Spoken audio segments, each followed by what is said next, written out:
राहुल गांधी जी यहाँ घूम रहे हैं। उन्होंने एक बहुत महत्वपूर्ण मुद्दा उठाया है और उस मुद्दा के इम्पोर्टेंस को किसी भी हालत में कम नहीं किया जा सकता। हम अलग राजनीतिक दल हैं, इसका मतलब ये नहीं कि कोई अच्छी बात करे तो हम उसकी सराहना ना करें।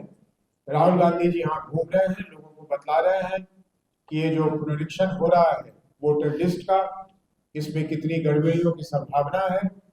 तो लोगों में अगर जागरूकता आए तो ये सब के लिए अच्छी बात है। और कल उनके ये यात्रा या अभियान जो भी कहिए उसको शुरू होने के साथ ही बहुत दिनों से जिसकी लोग आशा कर रहे थे, चुनाव आयोग ने एक प्रेस वार्ता भी किया, लेकिन उस प्रेस वार्ता से प्रश्न ज्यादा खड़े हो गए, उत्तर लोगों को नहीं मिला। इस बात में कहीं भी शक नहीं है और अब ये तो दोनों तरफ से सिद्ध हो गया।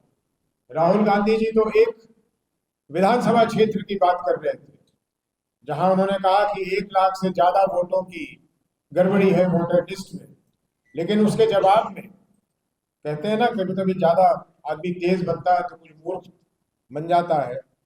श्री अनुराग ठाकुर जी ने कह दिया कि नहीं, 5 लोकसभा में हुआ है और उन्होंने वायनाड का नाम ले लिया जिसमें उन्होंने कहा कि 93,000 वोट की गड़बड़ी हुई है। वो ये देख लेते उल्टाकर कि वहां से जो प्रियंका गांधी जी जीती है वो 4 लाख कुछ हजार मतों से जीती है। तो अगर ये मान भी लिया जाए, जिसमें कांग्रेस पार्टी का कोई लेना देना नहीं है, वो तो इलेक्शन कमीशन का काम है कि वो 93,000 वोट निकाल भी लीजिए तो वो 3 लाख वोटों से जीतती हैं। लेकिन ये स्थिति वाराणसी में नहीं रहेगी।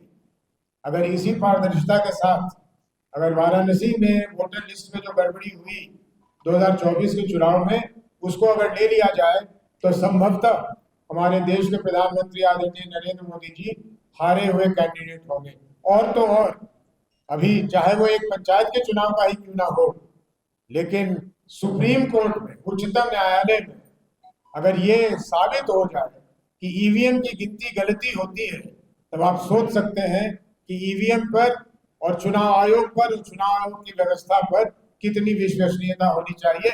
और मैं बिल्कुल चुनौती नहीं दे रहा यहाँ के चुनाव के परिणामों को, लेकिन मैं ये जरूर कहना चाहूंगा कि 2019 में जब मैं चुनाव हारा था तो मेरी क्षेत्र की जनता में बहुत आश्चर्य था कि आपको, हम नहीं मान रहे थे कि आप हार रहे, लेकिन आप हार गए।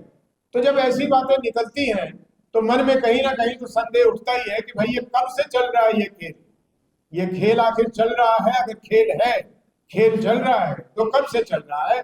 और ऐसे में मुझे लगता है कि चुनाव आयोग को इधर उधर के बहाने लगाए बिना इलेक्ट्रॉनिक फॉर्म में ये डेटा सभी राजनीतिक दलों को और सभी वो लोग जो लोकतंत्र की रक्षा में लगे हुए हैं उन लोगों को सौंप देना चाहिए।